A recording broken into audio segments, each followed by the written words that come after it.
What if I told you that creating clear, simple boundaries could completely transform your decluttering journey? A major stumbling block for so many people when we're decluttering is the actual decision making of what to keep and what not to keep. One of the key ways to make this easier and more streamlined is having clear limits on exactly how much we can keep of basically every category. When we started doing this in our home, decluttering became so much easier. In this video, I'm going to explain exactly what I mean and show you real life examples from our home to show you instances of how effective these boundaries can be.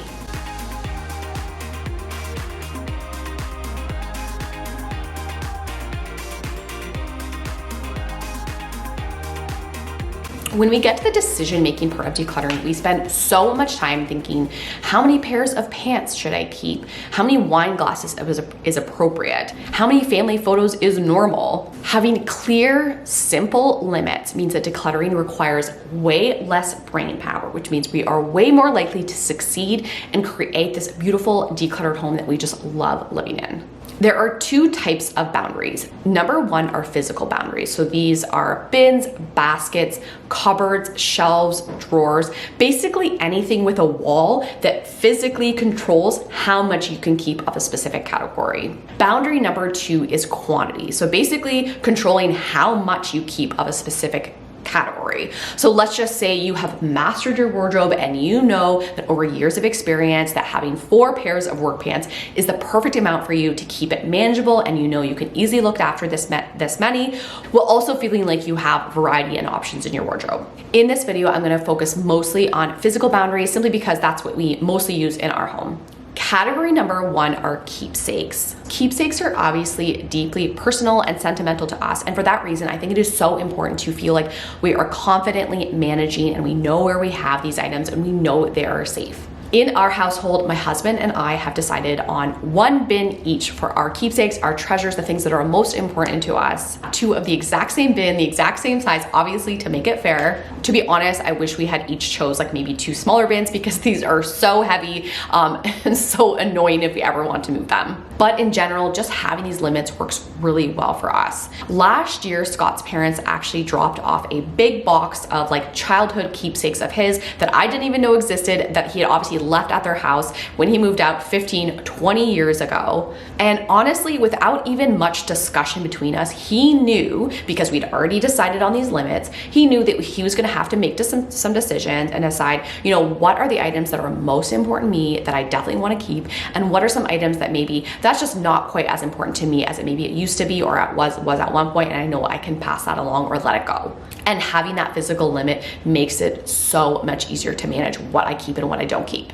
Category 2 are school keepsakes for our kids. So in a very similar vein, we know that we wanted to keep some keepsakes for our kids from their school. Things like report cards, little art projects they've done, samples of like their handwriting in each grade, maybe like some little spelling tests. As they get older, we might have like, you know, essays they've written that are very special to them or meaningful to our family. And I chose this size of container. It's just one of these like accordion style containers. It's not fancy at all. However, I chose this amount because I have seen so many families that we have worked with where the parents have kept entire totes or big bins full of paperwork, full of art projects, full of little things from their kids' schooling, which is so sweet. And I know that there's like so much love and heart there. However, when there's too much, decades later, it just becomes a huge, overwhelming project, either for the parents who have kept the items and now really don't know what to do with them because their kids don't want them, or the grown kids who have received these big totes, containers full of their items. And frankly, it's not really important to them, but there's so much guilt around that they end up just keeping it, and it's cluttering up their own homes. So from my experience, I knew that this amount would be perfect, and I would feel confident in 30, 40 years from now passing these on to my kids and actually feeling like they're actually going to, you know, enjoy it instead of being a detriment to their family.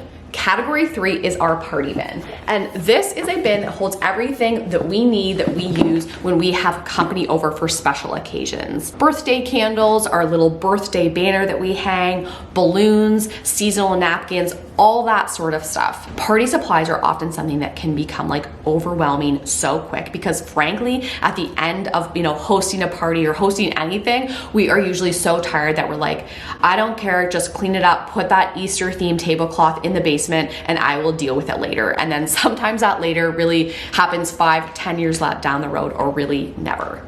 And I totally get it. I was in the exact same boat. We had no limit on what we kept for party supplies, so they sort of landed everywhere in our house, and it was just too much for me to manage. When I was trying to figure out what to do with our party supplies, I just actually happened to have this box on hand. I think it actually was from like a bridal or baby shower of mine, and it was kind of cute and fun, so I thought it was perfect for sort of like that party theme. I also loved that it fit perfectly on the shelf, which is above our fridge, that I knew that's where I wanted our party supplies to live. And I also liked that it was very light, so that even if when it's filled with items, it's not too heavy for me to pull down. We've hosted so many little parties and get-togethers since we've implemented this party bin, and it's worked great, and it's made cleanup and setup so easy, and it actually makes me want to have people over instead of completely dreading it.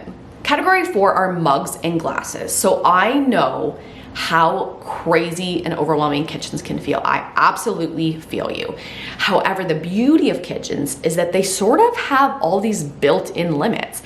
They have drawers, they have cupboards, they have shelves within those cupboards. So if we just sort of think of each of those areas as a limit for each category, that can really help us move forward. An example for us is having this one shelf that we have designated for mugs and glasses. I wouldn't be able to tell you at any moment how many glasses or mugs we owned, but I know with confidence that I can say whatever we own, it can fit on this one shelf. When we first moved into our house, we obviously played around with how much we kept of every item and where we kept things, all that. However, over the years, we have fallen on this perfect amount for us where if everything fits on here, we know that we are going to become very low on glasses at the exact moment that we have to run our dishwasher. So it's the perfect cycle and it works so well for our little family of 4. We also don't have an overly huge kitchen. So by designating one spot for all of these mugs and glasses, that means we're going to open up all the other shelves for all the other things we need to feed our family on a daily basis. I know that so many people are passionate about their mug collections or their glasses collection. So this is an example where it doesn't have to be the exact same as mine. That's the beauty. You can create your own limits. So don't worry about how much I keep of something, but find what feels good and what feels like it's very functional and feels peaceful for you. Category 5 are hats and mitts. So as I've mentioned before, we have some crazy weather here, so outerwear is a big thing for us. And in order to manage it and make it manageable for us and for me, we have created 4 specific limits or 4 specific boundaries, aka baskets, for where we keep all of these items. So in the top shelf of our entryway closet, we have 3 baskets, 1 for each of our kids, and then 1 basket that my husband and Scott and I share. This holds all of our hats and mitts and sunglasses and baseball hats and all of the things that we need to go in and out of the house every day. Then we have a 4th basket that lives by our main door that we go in and out every day, and that holds all the items that we are actually using that week, that month, in that current season. So this is 1 of each item that we need for that week. Anytime any one of these baskets is overflowing, I know for a fact that we need to declutter something. If I'm pulling Annie Rose's basket down from the top and 6 things fall on top of me while I'm pulling it out because it's so overwhelming, I know without even thinking, all right, we need to get rid of some things. Let's have a quick look. Sometimes I do it in that moment. Sometimes I do it later in the day or later in the week, whatever it is. But I know, okay, I just need to get rid of a few things and that those will all balance out back to our comfortable limit. 9 times out of 10, I can pull something out and be like, oh yeah, that's that toque that she said was itchy last year, but for some reason I kept it just in case, but I know now that hasn't been touched in 12 months and I can absolutely with confidence pass that along. So these visual cues of basically an overflowing area provide us with these instant signals that we need to do a quick review and a quick declutter to maintain this peaceful peaceful and calm home that we love. And keep in mind that limits are gonna fluctuate through life. In 10, 15 years, the kids are gonna move out and we're not gonna need a basket for each of them in our hall closet. And then we have clients that have actually come full circle and their kids have moved out, but now they have grandchildren that live nearby and come visit. And oftentimes they will want a little designated area, a bin or basket or shelf or drawer just for like little items for their kiddos. It's okay to tweak bins, it's okay to tweak limits, and in fact, it's probably inevitable. Category 6, which is our final category, is paperwork. I know this one is tedious and boring and most people avoid it. However, having a specific limit on how much paperwork you can keep will prevent you from becoming stuck with boxes of paperwork that years from now you're going to have to deal with, and you're going to have to spend hours and days going through old paperwork, which is way worse and more tedious than just creating a simple small limit that you know works for you. We have one storage tote. It's a classic, plastic file tote that honestly I'm pretty sure I got when I was 18. I probably loved it and thought it was so grown up at the time. And we've actually, since we've become a family and Scott and I have got married, we've tried other systems, we've got like file drawers, things like that, but we always just keep coming back to this amount. It just always seemed to have worked really well for us. And I know honestly that it's manageable for me, and I'm the one who deals with most of the paperwork. And I know that when it gets past this amount, that frankly, we just never really need more than this. Just a few weeks ago, I was actually looking for a specific, I think it was just a receipt I was looking for to file my income tax. So I went downstairs, I grabbed my file tote, and I was looking through it. As I was looking through it, I'm like, I knew I couldn't actually even move the files. You know how it's so jam-packed, you can't shift things to pull out files or to put new files in. And so without even thinking, subconsciously, my brain was like, oh, okay, it's too full. I need to get rid of a few items. So within probably 10, 20 seconds, I take a quick look and I see, oh, for some reason I have kept my 2014, 2015, income tax paperwork, which I absolutely don't need anymore. I quickly pull out those 2 files, I put them in our shred bin, and bam, our paperwork is back to a comfortable limit that we know we can manage and that is functional for our household. Each category that we own has this tipping point where how many items we own goes from being beneficial and an asset to us and our family to the point where, wow, we have so much of whatever this is that we can't even manage it, and it's actually become a detriment to our family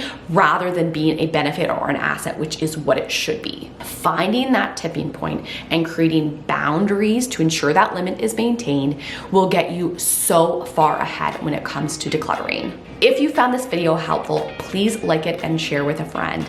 And if you have a clear boundary in your house that works really well for you, I would love to hear about in the comments below. Thank you guys so much for watching, and I will see you next time. Bye guys.